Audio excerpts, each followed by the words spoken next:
감사패 전라남도 보성군 군수 이용부 조선이경대학교 성공경영학 CEO 대학원 과정 원회원 1동.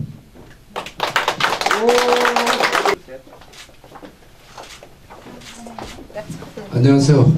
반갑습니다. 보성군수 이용부입니다.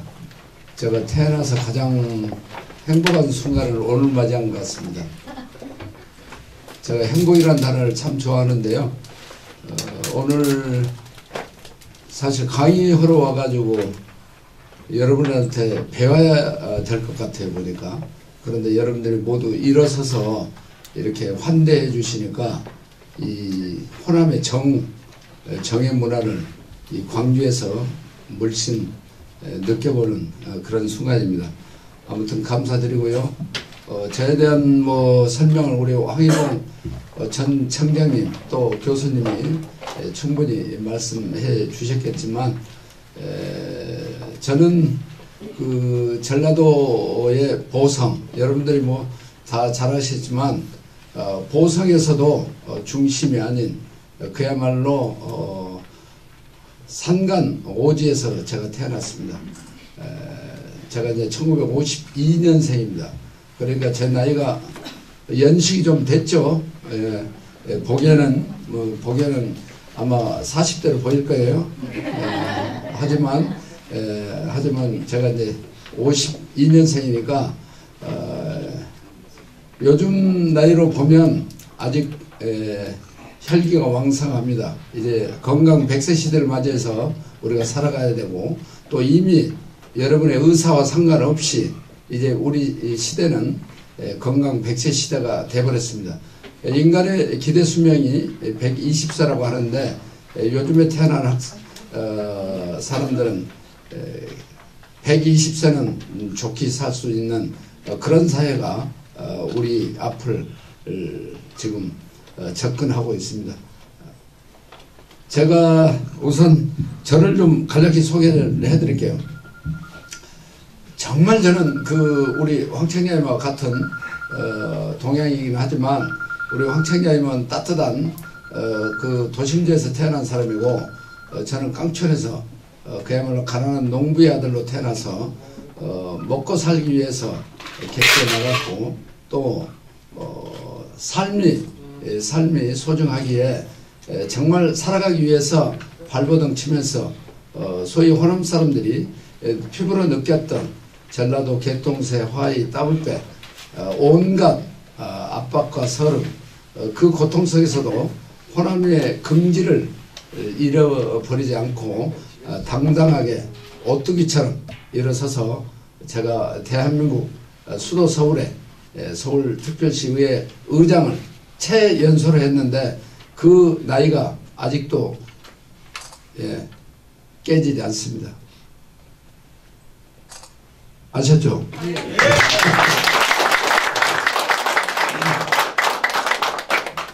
그래서 저는 광주에 저는 시골에서 이제 초등학교를 다니고 중학교 다니다가 이 광주로 유학을 와서 정말 먹고 살기 힘들고, 제가 이제 장남으로 태어나다 보니까 제 이제 밑에 동생들이 3사람 있어요. 그래서 우리 아버님께서 저보다 그러더라고요. 너만 공부할 게 아니고 네 동생들도 있으니까 너는 실업학교를 갔으면 좋겠다 라고 해서 저는 상업학교를 선택했고, 그 당시에 저희 연령대에 은행에 들어가면 최고의 직장으로 알아줬고, 또 그 당시에 시대의 흐름이 또 은행원이 되면 그래도 시골 촌놈이 넥타이 매고 이렇게 돌아다닐 수 있었으니까 그보다 더 좋은 게 없는 것 같았어요. 그래서 저는 광주 상고를 요즘에는 이렇게 뺑뺑이 돌려서 들어가는 시절이지만, 그때 우리는 입학 시험을 봐서 당당히 시골 보성 촌놈이, 그것도 깡촌에서 태어나가지고 7대1의 경쟁을 뚫고 이 광주에 상업학교를 입학하고, 입학하는데 어려서 워낙 그 부모들한테 가난은 대물림할 수 없다라는 생각 때문에 저는 공부해야 되겠다라고 해서 주산도 부기도 남들하고 똑같이 하면서 제가 이 손이 좀 몽땅거리게 생겼지만 제가 주산 2단 실력을 갖고 있습니다. 그러니까 고등학교 될 때 한번 인간의 한계가 있는데 특별하게 노력 않고 2단까지는 누구나 할 수 있어요. 그런데 대개 1급 정도 하고 마치는데 저는 저를 은폐하기 위해서 우리 부모님한테 정말 네가 상업학교 와서 공부 잘하고 있구나 하는 느낌을 주기 위해서 주산도 열심히 튕겨가지고 주산 2단 자격증도 받을 정도로 열심히 하면서 저는 입시 공부를 했어요. 입시 공부를 해가지고 그 당시에 우리 1년 선배가 70학번들이 예비고사가 부활이 돼서 예비고사 생겼고 제가 이제 두 번째로 예비고사 있었는데 생각보다 우수한 성적으로 예비고사를 봐서 서울에 가서 대학에 합격증을 받아서 우리 아버지한테 자랑스럽게 은행에 합격증을 주는 게 아니라 대학에 합격증을 갖다 줬더니 우리 아버님이 그 합격증 보고 하늘만 쳐다보고 계시더라고요. 그래서 돌아오는 얘기는 야 너보다 취직하라고 했지 누가 이거 대학 가라겠냐. 그 말 한마디 듣고 제가 그 순간에 어린 나이지만 제가 부산으로 발길을 옮겼습니다. 그래서 부산에서 저는 고등학교 졸업하고 바로 직장생활을 먼저 했습니다. 직장생활하고 직장생활 끝나고 끝날 무렵에 이제 부산에 다시 복직을 해서 다니다 보니까 호남 사람이 경상도에서 살아남기는 정말 힘들더라고요. 그래서 다시 마음을 잡고 제가 서울로 향했습니다. 그래서 서울에서 대학을 졸업하고 이러저러한 과정을 거쳐서 제가 이제 국회 81년 여러분들이 뭐 잘 아시는 80년의 광주 항쟁 이후에 제가 81년도부터 우리 전남도지사하고는 허경만 지사 비서로 들어가 가지고 국회 부의장 상급 비서관까지 하다가 우리 지사님은 전남도 지사로 출마하고 저는 서울특별시 의회 의원으로 출마해서 우리 김대중 대통령이 가장 잘 나갈 때 17% 받았던 소위 강남 특구라고 하는 데서 그것도 신민당 후보로 김대중 대통령 당을 제가 선택을 해서 전라도라는 이유 때문에 제가 그 당을 선택해서 제가 시의원에 입성을 했습니다. 95년도에 입성해가지고 그러고 나서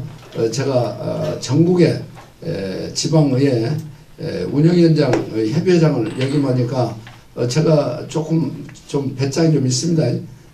보성 사람이라.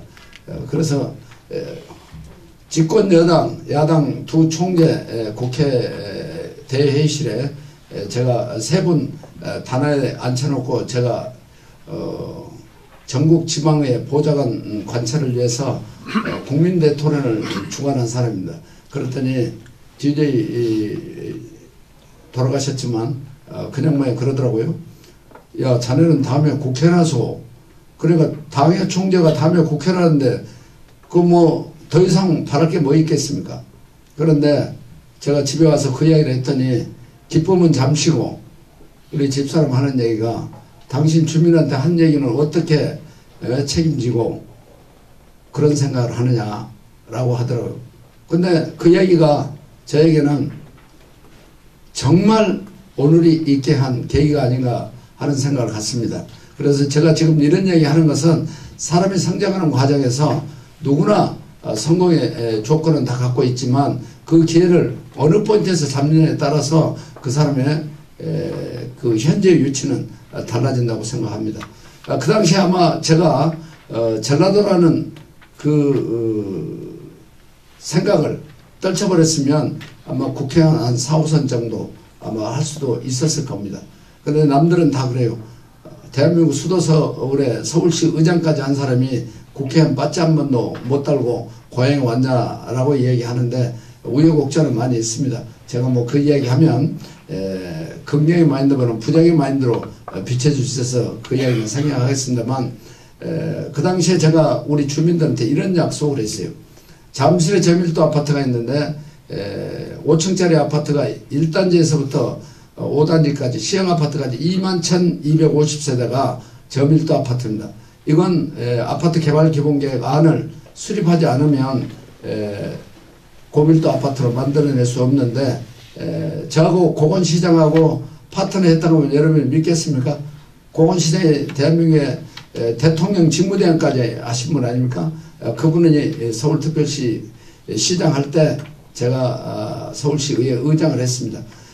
남들은 행정의 달인 하고 있지만 아마 그 뭐 고향 옆에 지나가면 너무 혹된 표현이고 정말 저는 올곧게 했고 고건시장이 의원이 3사람 앉아 있어도 집행부 공무원이 좌석을 이석하면 제가 정회를 해버리는 그런 원칙을 고수하면서 집행부를 이끌었던 그런 소중한 경험이 있습니다. 그렇게 해서 그 당시 선거 공약으로 제가 잠실의 아파트를 내 손으로 재건축하겠다라고 하는 그 약속을 아마 지키지 않았으면 그 강남벨트에서 역시 전라도 놈들 혜준이가 키워놓으니까 잘한다 라고 했을 겁니다. 그런데 제가 그 약속을 지키기 위해서 처음엔 한나라당 후보하고 싸워서 약 한 8,000표 이상 제가 이겨서 그 지역에 아주 작은 집단이지만 그렇게 해서 처음에 95년 때 시의원 당선되고 두 번째 당선됐을 때는 제가 선관위에서 발표 낙선을 했는데 아침에 다시 재검해서 제가 7표 차이로 승리를 거머쥔 그런 오뚜기 같은 인생입니다. 제가 이 말씀을 드리는 것은 6.1을 기회로 만들고 어떤 어려운 일이 있어도 여러분들이 옛날 우리 그 어르신들이 하신 말씀이 조금도 틀린 게 없다. 이 말씀은 진짜 호랭이한테 물어가도 정신만 바짝 차리면 산다라고 하느니 아까 제가 얘기했죠. 주산이 2단이라고. 제가 사전에 개표해서 가짓게 하는데 그 뭐 한 2, 3만 짓게 하는데 그거 금방 통계 나오죠. 머릿속에 입력 다 하죠. 제가 약간 얘기했더라고요. 그래서 저는 이제 집에 들어가 가지고 아직 선관위원장이 발표는 안 했는데 이겼으니까 제가 그냥 들어갔어요. 들어가서 집에서 씻고 그래도 넥타이도 메고 그동안에 고생한 선거 종사원들 격려하려고 준비하고 있는데 우리 사무종사원이 떨어졌습니다 그러더라고. 무슨 소리야? 아까 내가 집계할 때 이겼는데 근데 지금 선관위원장이 떨어졌다고 발표했다. 아 그래? 그래서 제가 집계표를 가지고 그 자리에서 제가 바로 발견한 사람입니다. 6개 동의에 투표를 하는데 그 중에 3동 2투에 제가 계산하는 것하고 차이가 나는 그 투표함이 있더라고요. 그래서 제가 선관위원장은 이미 퇴근해버렸어요. 발표하고. 선관위 사무국장이 있는데 여러분들도 경험, 요즘은 내가 선거법 잘 모르지만 그 당시에는 선거 투표함을 개함하고 봉인을 하지 않으면 다시 재검표 언제든지 할 수 있습니다. 그래서 제가 3동 2투 재검표 하자. 여기에서 착오가 없으면 내가 그냥 기법하겠다. 그런데 거기에서 내가 져버리면 이제 소송을 해야 돼요. 그런데 제가 판단한 대로 맞아 떨어졌어요. 3동 2투를 보니까 선거 제표 그 한 다발이 100매씩 묶어져 있는데 상대 후보에게 그 100매에 내 표 100매에다가 상대 후보 3표를 거기다 얹어가지고 그 사람 표로 집계가 된 그러니까 수작업으로 했을 때 일입니다. 그러니까 잠깐 졸면 감독을 해도 그렇게 둔갑을 할 수 있습니다. 아마 저는 보성 촌놈이니까 찾았지만 아마 서울 촌놈들은 그냥 넘어갔을 거예요. 여러분 그렇게 생각 안 하세요? 그래서 그걸 찾아가지고 그 7표가 대한민국 수도서울의 의장이 되고 전국 시도 의장단 협의회 회장 1기, 2기 최연소로 제가 했던 그런 소중한 경력을 갖고 있습니다. 제가 이제 이렇게 정리하고 그리고 사실은 뭐 여러분 잘 아시지만 이미 이제 고인이 됐지만 노무현 정부 5년 동안 호남이라는 이유 때문에 대통령 만들어 놓고 그 흔해 빠진 정부 국영개최 사장감사 하나 못 가고 주저앉고 있다가 그거에 우라통이 쳐서 제가 학교로 가서 제가 교수의 길을 걸었고 이제 마지막 내가 정말 내 고향을 위해서 일할 기회를 갖자라고 해서 광주에 여러분 이 좋은 대학이 아니고 남부대학의 사회복지학과 교수로 몇 년 재직하다가 고향의 선후배들한테 눈침을 맞아가지고 고향에 좀 한번 일 좀 해달라라는 부름에 제가 나갔는데 여러분 잘 아시잖아요. 호남에 어때요? 민주당 깃발만 꽂으면 다 당선되잖아요. 그래서 저는 무소속으로 나와서 압도적으로 그것도 3,000표 차이로 두 번의 군수를 역임하고 또 3선을 고치에 가고 또 공천을 받은 그 후보를 제가 무소속으로 꺾은 사람입니다. 여기까지만 정리하고요. 이제 인간 이용부에 대해서 잘 아시겠죠? 그런 사람이 보성 군수하고 있습니다. 요즘에 제가 이제 고향에 와서 여러분들한테 도움이 될 수 있는 얘기를 제가 해드릴게요.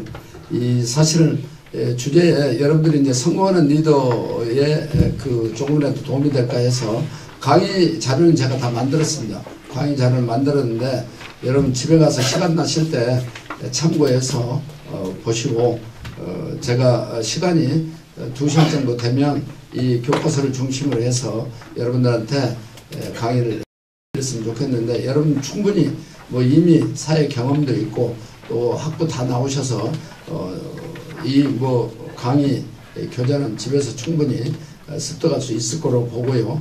제가 그동안에 세상 살아온 얘기 이게 오히려 여러분들한테 어떻게 보면 기회를 제공할 수도 있고 제 경험이 또 여러분에게 작지만 아마 소중한 그 기회를 갖게 될 수도 있기 때문에 제가 그렇게 강의를 오늘 진행하도록 하겠습니다.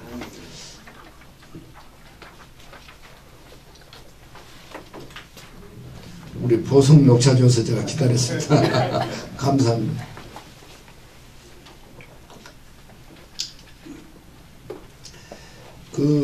저도 이제 이렇게 중앙야동을 하면서 이렇게 강의도 들어봤지만 보성군수 뭐 얼굴도 못생기고 또 별로 연식도 많이 되고 쓸모없는 사람을 이렇게 귀한 시간을 마련해서 여러분들이 이렇게 열정을 갖고 앉아 계시니까 제가 바짝 긴장하고 지금 있습니다.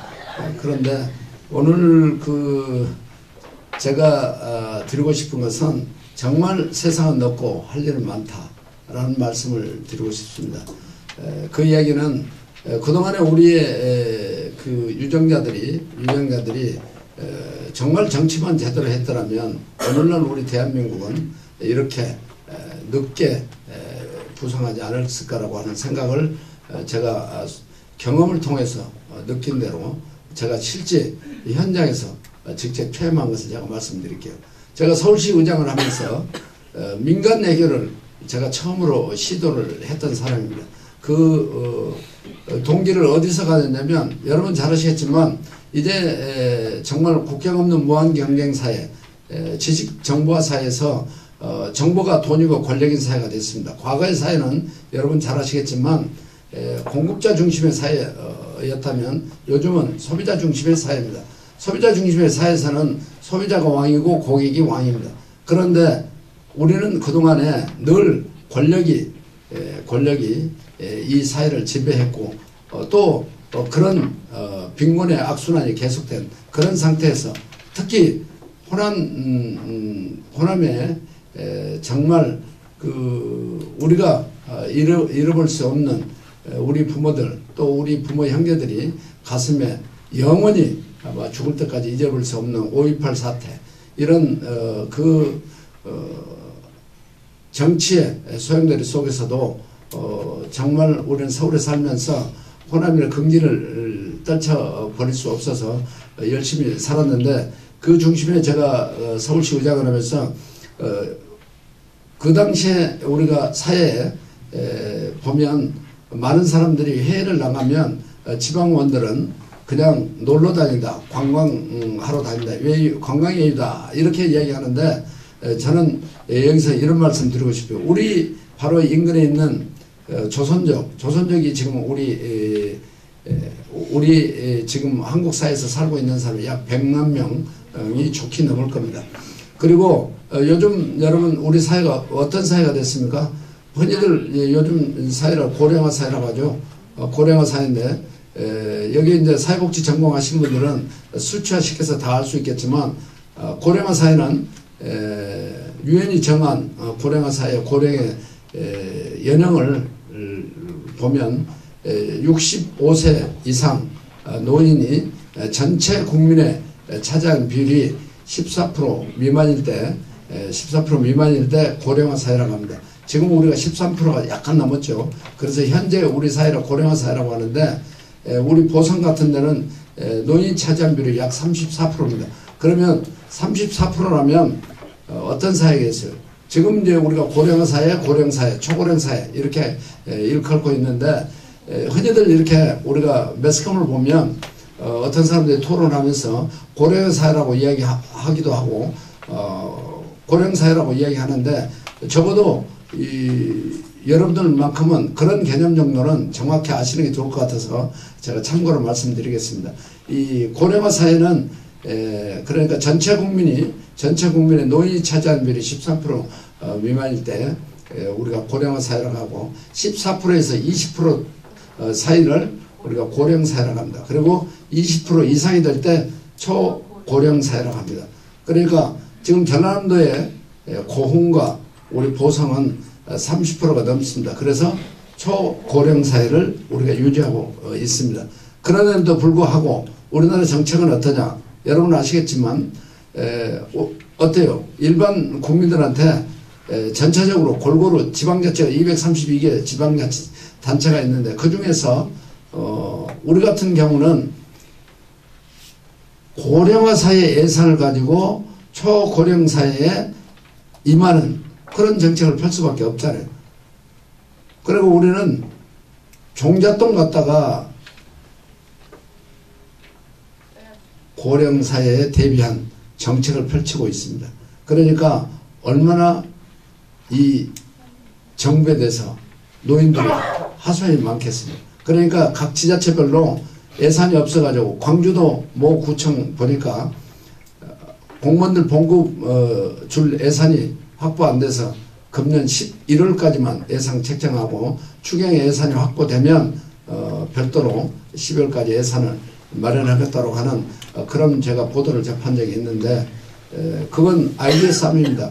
그 부분까지는 제가 말씀드리지 않겠지만 우리가 보이지 않는 아까 우리 황 차장님 말씀하신 레드오션, 블루오션이 있는데 블루오션은 도처에 깔렸습니다. 저는 호남은 정말 기회의 땅이라고 생각합니다. 그래서 이 호남의 블루오션을 누가 먼저 선점하느냐에 따라서 각 지자체 간의 재정 자립도나 재정 만족도가 달라질 거라고 저는 분명히 봅니다. 그리고 세수입을 누가 더 많이 확보하느냐 이것도 하나의 관건이겠죠. 그것은 정치 역량이 절대적으로 필요합니다. 저도 중앙자치 한 35년 했고 전국의 지방자치단체가 교부세 다 절감했지만 대한민국에서 유일하게 우리 보성군만 40억이 증액돼서 내려왔습니다.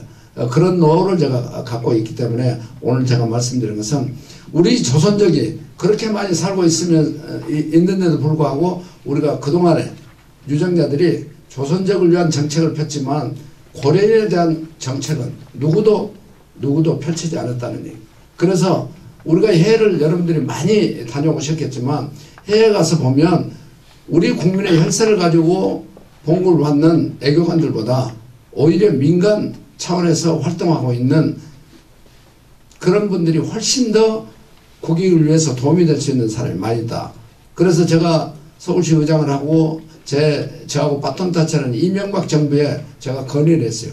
한민족 네트워크를 만들어서 우리 애교 사절보다 더 그 나라에서 물론 뭐 살아가기 위해서 노력을 했겠지만 그런 사람들을 민간 대사를 일척을 해서 그분들을 활용하면 우리가 이 어려운 경제를 이끌어 나갈 수 있다라는 생각을 떨쳐 버릴 수 없어요. 제가 청와대 비서관한테 당시 이명박 정부 때는 행정관이고 비서관이고 서울시 실국장들이 많이 들어가 있습니다. 그래서 제 후배들이 많이 있어서 제가 그런 이야기를 했더니 정말 좋은 제안이라고 해가지고 열심히 시작하더니 용두사미가 돼가지고 그거 제대로 지금까지 이 정부 들어오니까 박근혜 정부 올 때까지 그걸 제대로 한민족 네트워킹을 못 시키더라고요. 이렇습니다.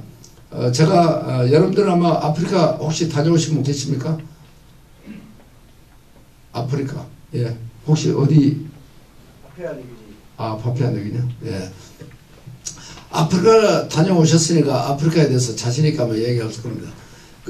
김명만이가 하는 정글 그 코란을 보면 정말 아프리카 사람들을 못 산다라고 이야기했는데 아프리카 민족 대단합니다. 왜? 인류가 최초로 시작했고 앞으로 유구한 역사를 계속 살아가야 될 사람인데 거기에 다운타운에 한번 가보세요. 중세 유럽부터 우리보다 훨씬 고도화된 문화를 갖고 있습니다. 그럼에도 불구하고 우리는 그분들을 어떻게 생각하나 원신으로만 취급하고 있습니다. 그런데 아프리카 인구가 3억입니다. 3억의 인구에 그 사람들도 깨어있는 사람입니다. 그 다운타운에 있는 사람들을 활용을 하면 우리가 에리아를 만들었어요. 수출 자유지역을 만들어서 거기에서 생산하고 그렇게 해서 거기에서 전 세계로 수출할 수 있고 하는 그런 기회를 우리가 가질 수 있는데도 불구하고 그런 데 대해서 전혀 신경을 안 쓰더라고요. 나미비아라는 나라가 있습니다. 여러분 나미비아 혹시 아세요? 잘 모르시죠? 그 남아공 바로 위에 있습니다. 나미비아는. 우리나라 면적의 8.3배 되는 나라고 인구는 한 250만 정도뿐이 안 됩니다. 이 나미비아 아마 여러분들 아마 영화 이야기하면 잘할 거예요. 안젤리나 졸리하고 브래드 피트리 거기에서 왈라스베리 해안에서 조그만 항구 도시에서 딸 순산에서 관광객 500만 시들을 열어준 그래서 인기 스타들이 한번 움직이면 그렇게 아마 움직이는 것 같습니다. 그래서 그 나라가 갑자기 아프리카에서 빈국에서 부국으로 이렇게 탈바꿈할 수 있는 계기가 그 두 사람에 의해서 이루어졌는데 정말 그 나라에 가서 보면 우리가 상상할 수 없을 정도로 정말 잘 살고 있어요. 그런데 우리는 늘 어두운 것만 보여주고 있습니다. 그래서 이제 언론도 우리가 부정의 시각으로 보지 않고 긍정의 마인드 여러분 뭐 잘하신 것처럼 긍정은 어때요? 긍정의 마인드 갖고 있으면 세상이 거꾸로 보입니까? 좋게만 보이잖아요. 그런데 제가 여기 물컵에 물이 있는데 오늘도 제가 어떤 모임에서 그런 이야기를 했어요. 물 반잔 얘기를 했는데 컵에 물 반잔이 있는데 똑같은 표현을 하는데 한 사람은 야 물이 반잔밖에 없다 이렇게 이야기한 사람이 있고 어떤 사람은 아직도 반잔 남았다라고 이야기한 사람이 있어요. 그러니까 희망을 이야기하는 사람이 있고 그리고 이제 끝났다라고 이야기하는 사람이 있습니다. 그러니까 그 생각의 차이가 결과는 엄청난 차이를 가져옵니다. 그게 아까 우리 황 교수님 말씀하신 블루와 레드의 차이라고 저는 생각합니다. 그래서 여러분들이 생각을 어디에다 방점을 두느냐에 따라서 여러분의 앞에 정말 융단이 펼쳐지냐 그렇지 않으면 가시방석이 펼쳐지냐 아마 이런 거 아닌가 하는 생각을 가질 정도로 여러분들은 유기를 기회로 삼을 수 있는 그런 계기를 갖기를 감히 권합니다. 그래서 그런 나라도 가서 보면 나미비 사막 같은데 정말 불로심이 많이 있습니다. 왜? 그 사람들은 어떻게 이야기하냐면 우리하고 자기들이 가장 많이 갖고 있는 게 우리 한번 가보세요. 에버랜드에 가 있는 동물들이 다 어디 동물입니까? 아프리카 동물들 아니에요. 그런데 그 나라의 나미비아의 상공회수 회장이 한국에다 자기들이 많이 갖고 있는 코끼리고 뭐고 이런 거 전부 다 동물 한국에 줄 테니 우리는 돈이 없다. 우리는 물질을 투자할 테니 너희는 자본을 투자해라. 그래서 제가 한국에 와서 롯데그룹의 실회장 최측근한테 제가 제안을 했어요. 삼성이 롯데가 삼성을 따라잡으려면 어떻게 해야 되냐. 삼성 가는 길 가면 늘 그림자가 되지만 삼성이 가지 않는 길을 가면 당신이 삼성을 앞설 수 있으니까 이거 한번 해봐라. 했더니 못하더라고요. 못하고 30년이 지난 최근에 와서 옛날 그거 다시 가동시키면 안 되겠냐고. 왜 그러냐고 그랬더니 요즘에 제주도가 완전히 중국화되는데 중국 사람이 와서 돈을 안 쓰고 가는데 돈 쓰고 가는 걸 하나 만들어야 되겠는데 옛날 그 생각이 나서 이야기한다고 골프 치러 와서 그 이야기 하더라고. 그래서 차 진즉 지나가 버렸다고 제가 이야기했습니다. 그리고 이제 그 아까 제가 이제 한민족에 여러분들이 이제 해외를 나가시면 그 나라에서 그 나라의 선교사들이라든지 그리고 그 나라와 가장 여러분들이 이제 애교 활동을 하거나 또 수출을 한다든가 해외를 방문한다 하면 첫째 이제 우리 대사관도 가보시고 코토라 무역관도 가보시고 그러면 코토라만 방문하면 그 나라에 대해서 현재 진행되는 경제 동향이라든지 정치 정세라든지 모든 것을 한눈에 우리가 보고받을 수 있습니다. 그런데 우리는 어떻게 합니까? 가면 우리가 정해진 데만 다니고 있잖아요. 우리가 알고 여행을 하든 또 비즈니스를 하든 그런 것들이 사전에 준비하고 가면 훨씬 편하게 갈 수 있는데 그걸 제대로 안 하고 있어서 제가 참고로 말씀드린데 그 세네갈이라는 데 저 서쪽에 있죠. 세네갈이 있고 감비아 있고 말리 있고 아모르타니아 그런 나라들 가서 보면 이제 거기는 감비아라고 합니다. 세네갈은 불란서 식민지고 감비아는 영국 식민지예요. 제가 이런 얘기 말씀드린 것은 앞으로 여러분들이 여기 뭐 아프리카 여행을 꼭 가봐야 될 사람들이 많이 있어서 제가 말씀드립니다. 젊었을 때 오지에 가시고 그리고 좋은 나라들은 천천히 가도 교통수단 좋으니까 천천히 가도 돼요. 그래 아프리카 꼭들 한번 가서 한번 보시면 좋겠어요. 직접 보시고 나면 아프리카에 얼마나 블루오션이 많이 있는지 여러분 잘 아실 겁니다. 자원이 풍부하고 그리고 검은 대륙에 유전이 많이 생산된 그런 나라들이 질비하게 있잖아요. 아프리카에. 그럼에도 불구하고 우리는 늘 그런 것들을 애면하고 있는데 일본하고 중국은 벌써 수십 년 전에 그런 자원 해결을 하고 있었습니다. 그러니까 누군가 애국자가 다른 사람이 없어요. 우리가 그런 것들을 보고 가서 보니까 감비아라는 나라를 갔어요. 세네갈 가가지고 세네갈에서 감비아 가는데 1시간 비행기 타고 가면 됩니다. 근데 세네갈은 불란서 식민지고 감비아는 영국 식민지예요. 세네갈에서는 불어를 하지만 거기에는 생활 필수품이 전부 다 메이드 인 프랑스입니다. 근데 감비아는 전부 영국제예요.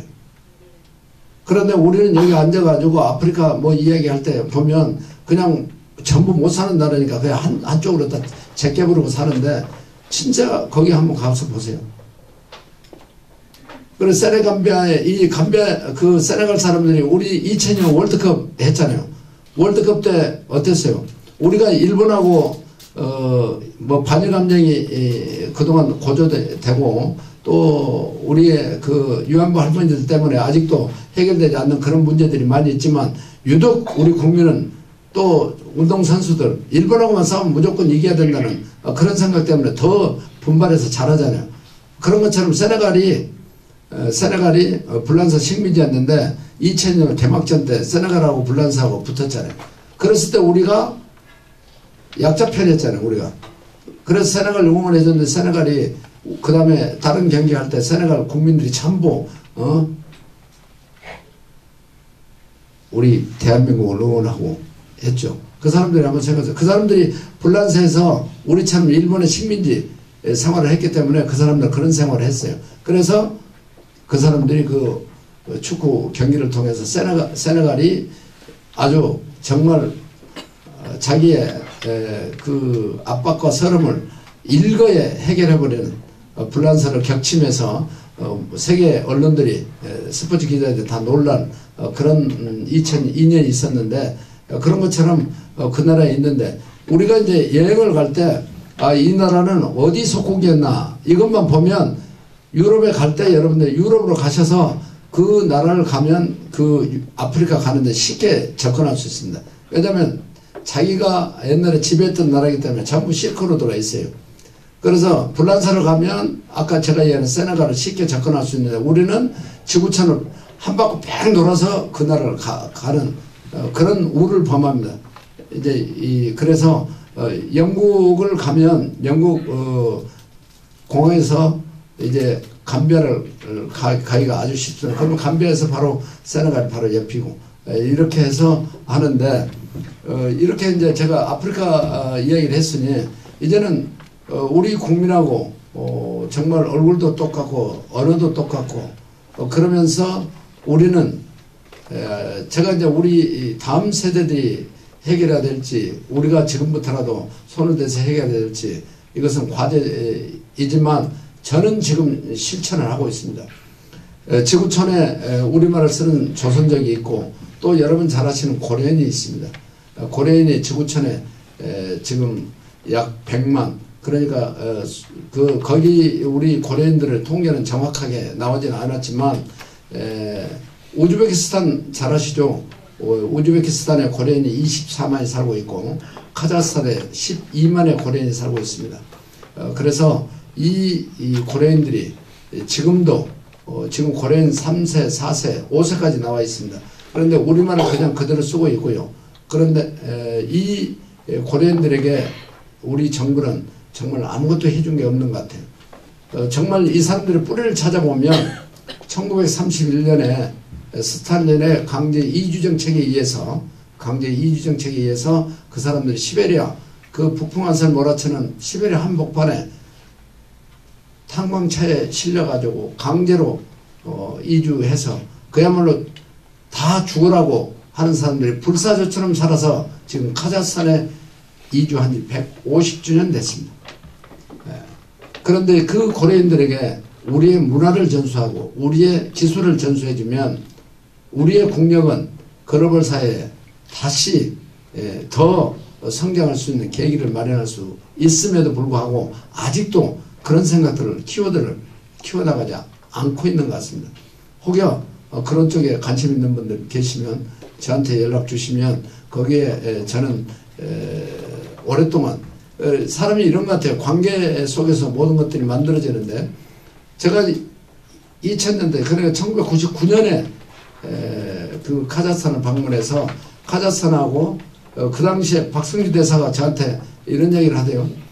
역대 대통령들한테 이야기를 했는데 우리나라 중소기업이 약 800여 중소기업이 나와 있는데 정부를 대신할 수 있는 기관이 아무도 없다라고 하는 얘기 한마디를 제가 소화시키려고 그 이야기를 기억에 담았다가 제가 2000년도에 서울특별시 의회 의장이 돼서 다시 카자흐스탄을 방문했습니다.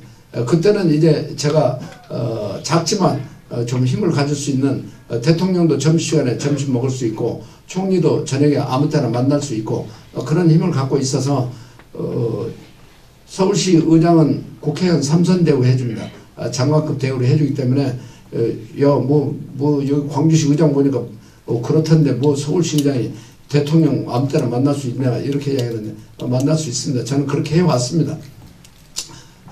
그래서 2000년도에 제가 카자흐스탄을 다시 가가지고 카자흐스탄에 갔더니 역시 똑같은 얘기를 해서 귀국하자마자 대통령하고 면담 일정을 잡아가지고 저 혼자 가면 안 되겠어서 제가 전국 16개 시도 요즘은 이제 세종시가 생겨서 17개 시도가 됐지만 그래서 16개 시도 의장들을 전부 대동해서 청와대 영빈관에 갔더니 DJ 대통령께서 영빈관에 현관에 나와서 저희들을 영접을 해주는 그런 아주 엄청난 환대를 받았습니다. 제가 그걸 받고 영미관에서 점심을 하면서 대통령한테 보고를 했어요. 16개 시도에서 15개 시도는 전부 자기 지역의 혈안 문제를 갖고 이야기하는데 저는 이런 얘기를 했습니다. 대통령께서 서울에 사시니까 서울의 세상에 물정은 다 잘하실 거고 정세 보고 다 받으실 거고 경제동안 다 받으실 거고 지자체 각 움직이는 동향팍 다 보고 받으셨으니까 저는 국가를 위해서 한 말씀만 드리겠습니다. 제가 방문한 카자흐스탄에 우리 고려인이 12만이 살고 있는데 이 지역에 그 고려인을 위하고 거기에 파견된 우리 중소기업들을 대신해서 정부의 기구가 하나 필요합니다 라고 했더니 자네는 어떤 생각을 하고 있는가. 그래서 제가 코토란 무역관 하나 갔으면 좋겠다 라고 해가지고 코토란 무역관 얘기를 했더니 그러면 총리한테 이야기를 해야 될 텐데 그래서 바로 한번 생각해보세요. 점심시간에 대통령하고 점심 먹고 저녁에 총리하고 저녁 먹는 그런 일을 제가 했던 사람입니다. 그래서 저녁에 이한동 총리한테 여러분 아마 비하인드 스토리 들어보시면 알겠지만 이한동 총리가 두 집을 삽니다. 그 양반한테 제가 술로도 이겨본 사람입니다.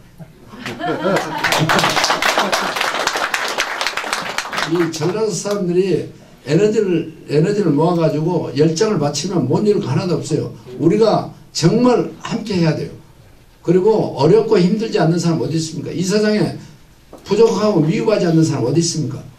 서로 토닥여주고 서로 함께하고 서로 이끌어주고 격려해주고 이렇게 하면 우리 다시 잡을 수 있습니다. 그런데 우리 스스로가 다 무너져 가고 있습니다. 정말 이제 좋은 세상 왔잖아요. 그래서 제가 이제 저녁에 총리실에 가가지고 대통령한테 보고했더니 총리하고 결정을 하라고 그래서 왔습니다. 그런데 이한동 총리가 얼마나 고마운 분이냐면 보름 만에 국무회에서 의결을 해가지고 코토라 무역관을 카자흐스탄에 알마티 대사관에 서기관을 파견한 결정을 해줘서 그 코토라 무역관이 생기고 그 공로로 우리나라 대통령이 훈장도 안 주는데 제가 카자흐스탄에 가서 애교 훈장을 받았어요. 그래서 그 코토라 무역관을 설치한 공로로 제가 받다 보니까 그래서 그 다음에 그냥 그걸로 해서 내가 만족을 했으면 오늘날 그런 블루오션을 못 했을 거예요. 이제 이 대목이 정말 중요합니다. 왜? 거기에 제가 멈추지 않고 민간인 신분으로 교수 신분으로 또 그 알마티에 가면 옛날 수도입니다. 알마티가 카자흐스탄. 카자흐스탄 참 우선 재원을 좀 약간 소개를 해드려야 되겠네. 카자흐스탄 나라 여러분들이 최근에 많이 해자되고 있으니까 알 수 있겠지만 카자흐스탄 인구는 1700만 정도 되고 면적은 우리나라 23배입니다. 우리나라 27배. 그리고 우라늄 생산 세계 1위, 석유 매장량이 5에서 한 6위 정도 될 겁니다. 그러니까 구리광산 하나 가지고 우리 삼성물산에서 연간 1억 불 정도 흑자를 냈던 그런 자원이 아주 풍부한 나라, 기회의 땅입니다. 이런 나라에 자원이 풍부한데도 우리는 그동안에 자원 얘기를 하지 않아서 우리가 지금 원자력 발전을 쓰고 있는 우라늄이 전부 러시아에서 비싼 원자재를 우리가 구입해서 지금 쓰고 있습니다. 그러니까 이런 나라를 작지만 우리 이야기를 들었으면 우리 정부가 기회비용을 훨씬 줄였을 텐데 우리가 이야기하니까 믿으려 하지 않아요. 그래서 노무현 정부 때 여러분 아시죠? 경남도지사 김혁규 지사가 갑자기 한나라당을 버리고 총리하겠다고 총리를 하려고 했는지 어쩐지 하여튼 그 당시에 노무현 정부에 왔잖아요. 터닝포인트를 했잖아요. 그래서 그 양반한테 제가 러시아를 노무현 대통령이 러시아를 간다고 그래서 러시아를 가려면 카자흐스탄을 꼭 경유해서 오십시오 해가지고 제가 A4 용지 5장 보고서를 써서 줬더니 어떻게 그 재원이 하나도 안 틀리고 이렇게 좋은 재원을 만들었냐 라고 하는데 저는 사실 그 2002년에 월드컵 때 알마티 기술대학 총장 부부를 제가 대한민국에 VIP로 초청을 했습니다. 초청했던 그 이유 하나 때문에 제가 가면 대통령도 그런 영접을 받을 수 없을 정도로 제가 대우를 받고 있습니다. 그래서 혹시 중앙아시아의 중심 중인 카자흐스탄 아마 우리가 이제 남북이 통일이 되면 유럽을 잇는 신실크로드를 만들어내면 그게 중심축에 있습니다. 여기서 혹시 사업하신 분들은 그쪽에 진출하시거나 그쪽 정보를 필요하시면 저한테 연락 주시면 제가 자세히 안내해 드리겠습니다. 그래서 거기에 그런 인과관계가 있기 때문에 제가 최근에 여러분들이 보도를 통해서 알겠지만 우리의 농업을 이제 카자흐스탄에 수출하려고 합니다. 여러분들이 농업을 수출한다니까 사람들이 다 야우뚱가뚱하더라고요. 그게 뭐 무슨 농업을 수출하냐고 그러대요. 근데 한번 제 얘기 들어보세요. 우리 부모님들이 보성에서 태어나가지고 22개 시군 있잖아요. 우리 전라남도에 22개 시군에 도심지를 제외한 나머지는 전부 농업이 중심입니다. 농업이 중심인데 그 농업을 일깨우고 있었는 분들은 우리가 정말 농경사에서부터 지금까지 농사만 지었던 분들이 그럼 한번 보세요. 그런데 그분들이 면하게 기회를 갖지 못해서 경험으로 농사를 짓잖아요. 그러다 보니까 이미 그분들은 달인이 돼 있어요. 농사의 달인. 그런데 그게 세계적인 기술입니다. 세계적인 기술인데 미국이나 영국이나 일본이나 이런 데 수출을 하면 경쟁국가니까 힘들지만 우리보다 못한 개발도상 국가에 수출을 하면 그게 블루오션 아니고 뭡니까? 그래서 저는 우리 학생들한테 이런 얘기를 많이 했어요. 제가 이제 대학에 교수를 하면서 시간만 되면 배낭여행 해라. 세상은 넓고 할 일이 많다. 그러니까 배낭 메고 일단 나가라. 나가서 대한민국 국민 정도 되면 대한민국에서 대학을 졸업하는 수준이 되면 그리고 대학을 졸업할 수 있을 연령이 되면 어디를 가든지 일자리가 있고 네가 갖고 있는 아이디어와 능력만 가지면 세계를 뒤흔들 수 있는 오피니언 리더가 될 수 있다. 한번 가봐라. 그렇게 해가지고 갔다 오는 놈들 제가 발표를 시켜요. 그러면 갔다 온 사람하고 안 갔다 온 사람하고 똑같이 입학했는데 발표를 하면요. 갔다 온 사람은 뭐가 달라도 눈빛이 빛납니다. 눈빛이 빛나. 왜? 자기가 보고 왔거든요. 가서 보니까 자기가 미처 생각하지 못한 영역을 보고 왔잖아요. 그러니까 줄줄줄줄 막 소개하는 거예요. 자기 것처럼. 아마 나처럼 이렇게 했겠죠. 그래서 그런 것들을 자기 것으로 만들어내거든요. 우리 보성에 이제 지금요 우리 공직자들이 몇 사람 여기 같이 왔네요. 우리 이제 기획관리실장은 저하고 같이 이제 함께 동서를 해서 제가 한 얘기가 틀린가는 우리 보성군의 현재 기획관리실장입니다. 최희살 실장 공직자로서 이제 서기관급인데 서기관급이 아니고 서기관이죠. 그런데 같이 가봐서 직접 눈으로 확인했으니까 잘 알 겁니다. 그쪽에 우리 이제 그 보성에 처한 입장이 우리 황청님 고양이도 하고 저 고양이도 하는데 제가 설명하려고 이야기하니까 여러분 보성만 자랑한다고 이야기하지 마십시오. 제가 예를 들어서 가장 잘할 수 있는 게 보성을 잘하니까 제가 보성을 소개해 드린 겁니다. 그래서 이제 보성에 와서 이렇게 군수가 돼가지고 이렇게 보니까 우리 그 고향의 부모 형제들이 잘 살게 해줘야 되는데 예산도 부족하고 뭐 이렇게 보니까 뭐 잘한 게 없어요. 잘한 게 없는 것은 공무원들만 잘해요. 공무원들만 잘하는데 예산이 없으니까 여러분들 그러잖아요. 주부가 가장 잘할 수 있는 게 옛날에는 부엌 일을 가장 잘했잖아요. 근데 요즘은 밖에 일을 주부가 가장 잘합니다. 여기 남자분들 많이 계시는데 분발하세요. 이제는 세상이 바뀌어버렸어요. 여성 중심 사회가 돼버렸습니다. 여성이 대통령 아닙니까? 요즘 여성은 남성화되고 남성은 여성화되는 사회로 지금 변화하고 있습니다. 불과 한 15년 전만 해도 우리는 인구 감소에 대해서 원인을 전혀 대비하지 않았지만 지금 한번 보세요. 우리 사회 독신주의가 그렇게 많습니다. 요즘 젊은 사람은 결혼 안 합니다. 왜? 100세까지 살아야 되는데 일찍 결혼해서 뭐하냐? 요즘 30대 중반 돼도 결혼에 신경 안 써요. 이제 그런 사회가 돼버렸습니다. 그래서 제가 카자흐스탄에 가가지고 3가지 MOU를 체결했습니다.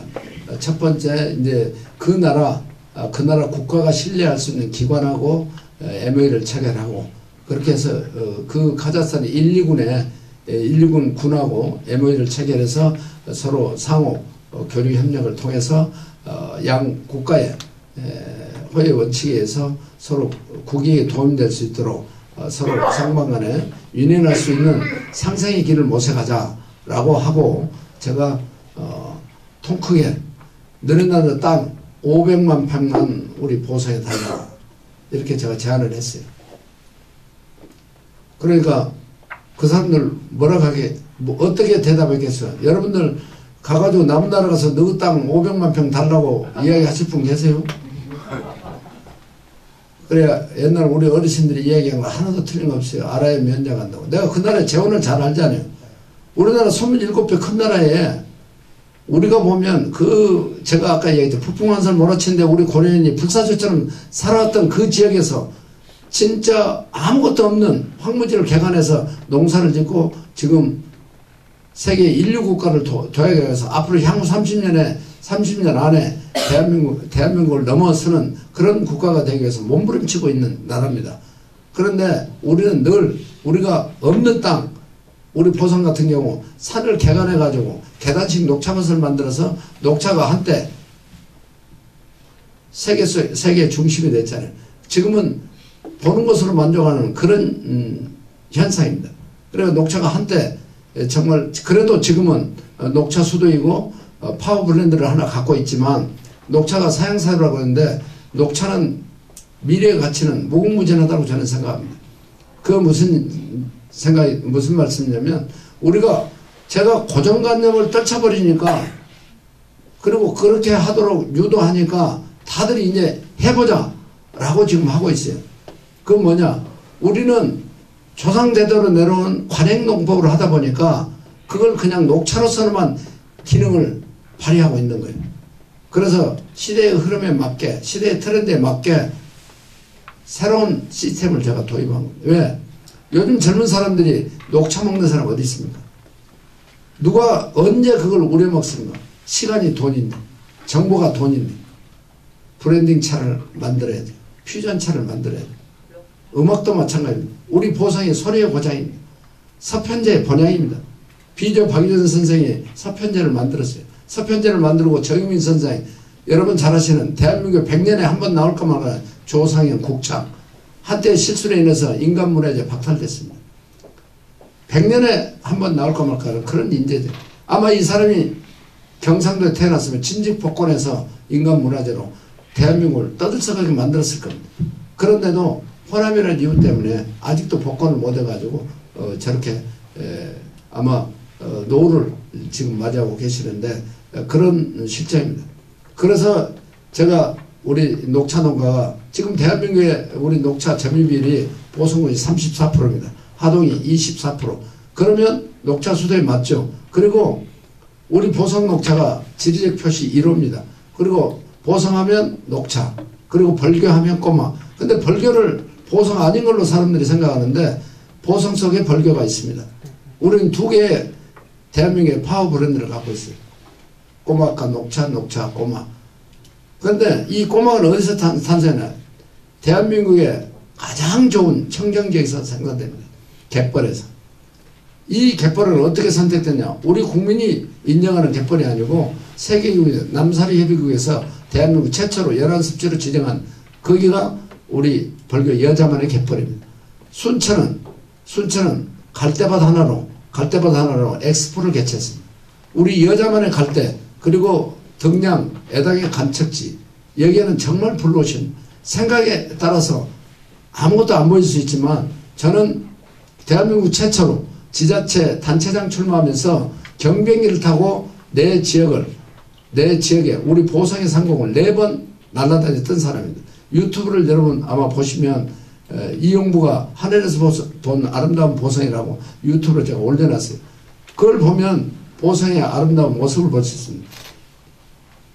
자기 눈에 보이면 보인 대로 얼마든지 가치로 만들어낼 수 있는 게 인간입니다. 그럼에도 불구하고 우리는 늘 남들의 이야기에 의존하고 내 주위만 맴돌다가 우리가 세상을 살아가는데, 좀 더 이제 글로벌 사회에 적응하고, 이제 국경 없는 무한경쟁 사회에서 살아남기 위해서는, 생존하기 위해서는 정말 눈을 크게 부릅뜨는 게 아니라 정보를 빨리 자기 것으로 만들어서 미래 가치를 창출하고, 그렇게 해서 자기가 갖고 있는 모든 것들을 읽어내면 누구보다 잘 살 수 있지 않겠나, 이런 생각을 감히 갖습니다.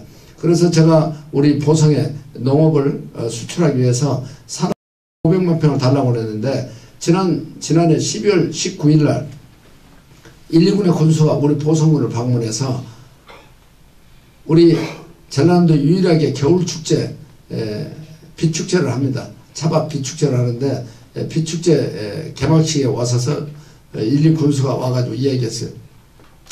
보성군하고 교류협력하겠다. 그리고 보성군에 60만 평, 1차로 60만 평을 대부해 주겠다 라고 약속으로 갖고,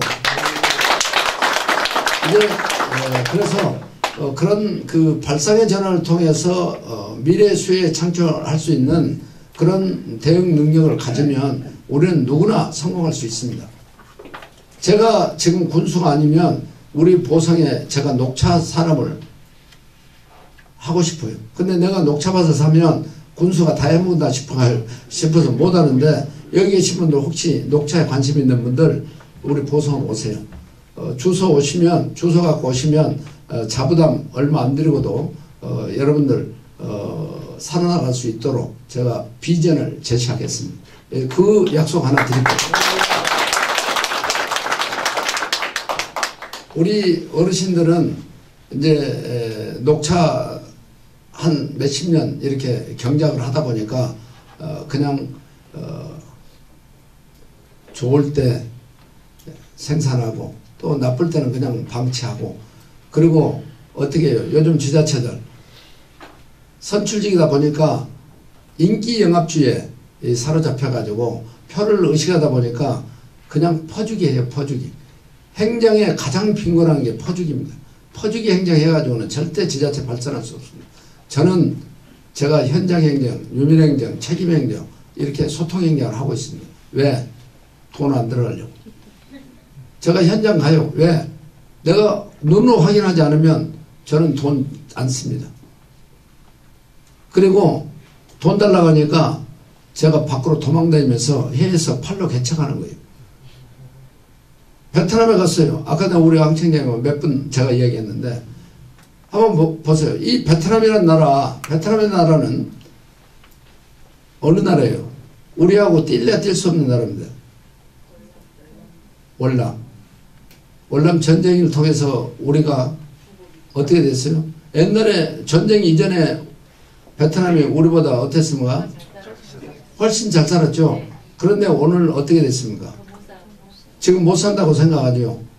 베트남 다시 한번 가세요. 베트남의 인구가 9,500만입니다. 9,500만에 젊은 인구 30대 이하가 50%가 넘습니다. 60%에 육박합니다. 이 나라를 지켜보십시오. 전 세계의 다국적 기업들이 지금 베트남에서 불꽃 튀는 경쟁을 하고 있습니다. 그리고 우리나라 저하고 서울에서 같이 살던 지인이 한 10년 전에 베트남에 가가지고 K마트를 50개를 만들어가지고 성업 중에 있습니다. 베트남에 우리 교포가 몇 명이나 가 있을 것 같습니다. 나이 따위는 말고. 베트남에 우리 한국인들이 얼마나 살고 있는 것 같아요. 베트남에 우리 한국인들이, 우리 교포가 10만이 살고 있습니다. 10만. 그 못 사는 나라에 10만이 살고 있어요. 여러분 한번 생각해보세요. 여기서 여러분들이 어떤 사업을 해도 좋습니다. 베트남에 10만이 살고 있는데 10만의 고객을 여러분들이 가서 접할 수 있는 기회는 얼마든지 있습니다. 여기서 대기업하고 경쟁해서 여러분들이 이겨나갈 수 있습니까? 대기업이 중소기업 전부 점령 다 하고 있잖아요. 골목시장 전부 다 들어와 있잖아요. 우리가 할 수 있는 것도 얼마든지 있습니다. 다만 사회주의 체제가 유지되고 있는 나라들은 여러분 조심해야 됩니다. 왜? 자본주의와 분명 다릅니다. 체제가 다르기 때문에. 우리나라 중소기업들이 어땠어요? 미얀마나 스리랑카, 방글라데시 이런 데서 저임금으로 해가지고 수출을 많이 했잖아요. 그러다가 중국에 조선족들이 돈벌이 하려고 우리 한국에 들어오니까 우후죽순처럼 약 80만 중소기업들이 중국에 들어가고 전부 실패하고 그 뒤에 대기업들이 너 나 할 것들이 다 갔잖아요. 협력업체 해가지고 가가지고 어떻게 했어요? 다 송두리째 혼났잖아요. 그게 왜 혼났을까요? 우리 생각만 하는 거죠. 왜? 땅은 전부 국가 거고 건물은 자기가 가지고 있지만 그 건물에 우리가 임대 들어갔을 거 아닙니까? 그런데 중국 공산당의 지도자가 오늘 2000년 월드컵을 대비해서 여기 도시계획 해야 됐다면 아무리 좋은 건물도 싹 밀어 제껴버립니다. 그러면 하루아침에 거지 되는 거예요. 그래서 우리 중소기업들이 지금 중소기업 10억, 20억, 30억 이렇게 해가지고 중국에다 투자해가지고 전부 다 빈깡통 찬 사람 수도 없이 많습니다. 지금 발표해야 되지 않아서 그렇죠. 지금 중국의 산동성에 공항에 가서 보면 유장기업들이 너무나 많이 질비하게 있을 정도로 이렇게 지금 하고 있는 실정입니다. 그래서 가정이 잃고 돈 잃고 그런 사람들이 파산된 사람들이 너무나 많습니다. 여러분들 그런 우를 범하지 않기 위해서 제가 보고 느낀 대로만 저는 본 대로 제가 말씀드린 겁니다. 아무튼 제가 9시까지입니까? 언제까지 해야 돼요? 그래요? 네. 그리고 아까 제가 이제 그냥 보성의 녹차 이렇게 말씀드렸는데 녹차를 있잖아요. 녹차가 갖고 있는 성분이 이 카테킨 성분이나 항암물질 이런 것들이 많이 있어요. 그런데 요즘 여러분들 흔히 많이 이야기하는 스토리텔링, 이제는 우리 국민들이 스토리텔링을 해서 지역의 문화를 창출하고 그 문화를 제품을 만들어서 상품화시키면 그게 이제 고부가치를 창출하는데 우리 녹차 브랜딩차로 만들어내면 해외 시장 얼마든지 열려 있습니다. 유럽에서 커피 문화에 익숙해 있던 유럽의 문화에서 이제 녹차 문화로 점점 지금 발전해 가고 있습니다. 작년에 세계 녹차 품평대회에서 품평으로는 애국 바이어들이 이제 우리 보성 녹차 유럽에 좀 와서 시장을 열어달라고 이야기하고 있습니다. 그리고 세계 가장 녹차 소비 대국이 러시아입니다. 러시아의 교두를 마련하기 위해서 러시아의 중심축 과거 소비에트 연방국가에 63개 CI 국가들이 있습니다.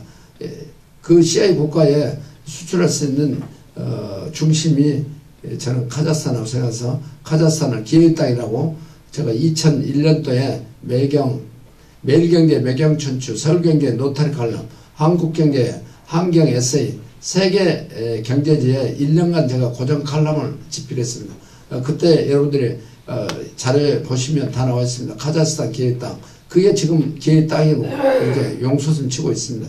그래서 그런 교류 협력을 일궈낼 수 있는 대한민국 최초의 지방자치단체장으로 제가 하고 싶어서 지금 열심히 뛰어다니고 있는데 4월 7일날 또 다시 갑니다. 왜?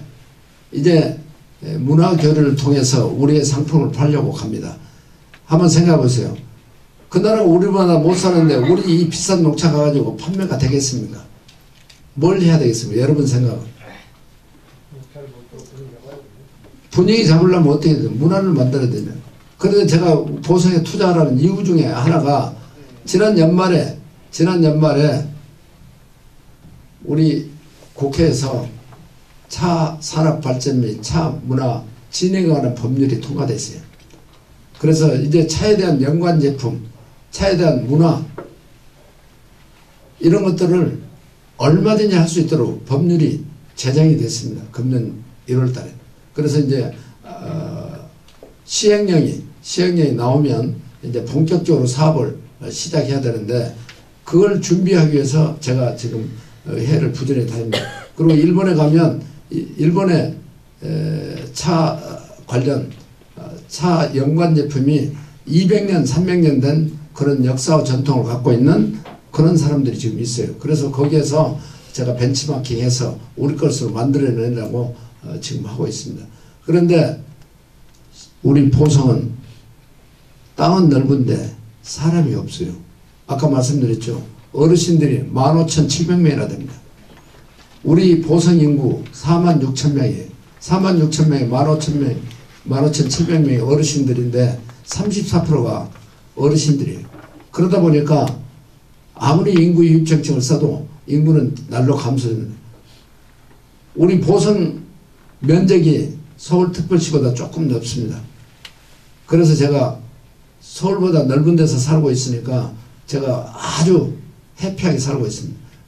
그런 고장에 와서 사셔야 되는 거 아닙니까? 그러시고 이제 그 차 연관 제품 5분 내로 끝나라니까 연관 제품을 만들어서 이걸 산업화 시키면 길은 얼마든지 있습니다. 그리고 지금 한 가지 제가 첨언해서 말씀드리자면 지금 대구 같은 데는 차 한 그루의 나무도 없습니다. 물론 자기 정원에 심어놓은 차는 있겠죠. 근데 사업을 하기 위한 차나무를 식재하는 데는 한 군데도 없습니다. 그럼에도 불구하고 대구는 1,500명이라는 차인들이 있어요. 제가 1월 29일 날 대구에 주호영 의원이 저를 초청해서 제가 갔습니다. 두루마기가 없어가지고 그 전라도 사람 한복 빌려가지고 갔더니 전라도 한복 참 좋다고 그러네요. 그래서 전라도 이게 인심이라고 보면 된다고 제가 이야기하고 말았는데 한복을 입고 1,300명의 차인들이 왔어요. 차 문화를 즐기고 있습니다. 그럼에도 불구하고 우리는 우리 보성의 차인들이 너무 없어요. 부끄럽지만 제 치부를 드러내야 더 잘할 수 있는 계기를 마련하기 때문에 이런 말씀 드립니다. 우리 호남에 지금 광주가 문화의 도시 뭐 이렇게 하는데 한번 보세요. 문화의 중심에 찻집 얼마나 있습니까 여러분? 몸에 절대 도움이 안 되는 카피로 도배를 해서 지금 얼마나 많습니까? 그런데 그 커피에 이 사람들이 뭘 탄 줄 아세요? 다 우리 녹차 타고 있어요 지금. 녹차 라떼뿐만 아닙니다 지금. 녹차가 인간 수명을 연장시키고 녹차에서 그 성분을 그래서 우리는 녹차를 이제는 음료인데 약용 음료를 팔려고 하고 있어요. 그냥 단순히 녹차라고 하니까 사람들이 몸에 좋은 줄 알지만 커피만 마시더라고요. 몸에 좋은 녹차를 마셔야 되는데. 자, 아무튼 오늘 제가 두서없이 여러 말씀 드렸습니다. 오늘 뭐 사실은 제가 살아온 인간 이용과 살아오면서 보고 느꼈던 여러분들이 이제 국내의 사정은 저보다 훨씬 더 잘 알기 때문에 국내보다는 이제 글로벌 사회에 적응할 수 있는 오피니언 리더들이기 때문에 여러분들한테 조금이라도 제가 지금까지 살아왔던 인생의 경험을 여러분들 전달돼서 그 중에 한 가지라도 여러분들이 선택할 수 있었다면 보람으로 느끼겠습니다. 그리고 우리 보성에 여러분들이 오시면 언제든지 가족처럼 모시겠습니다. 우리 보성의 제암산에 제가 이제 청장님 한 3분만 제가 더 쓰겠습니다. 자기 지역을 소개할 때 사람들이 뭐 여러 가지 이야기를 하는데 우리 보성은 흔히 보성의 보자를 보배 보자로 이렇게 다 알고 있습니다. 맞습니다. 틀린 게 아닙니다. 우리 보성은 우리 보성의 선조들이 그리고 우리 호남의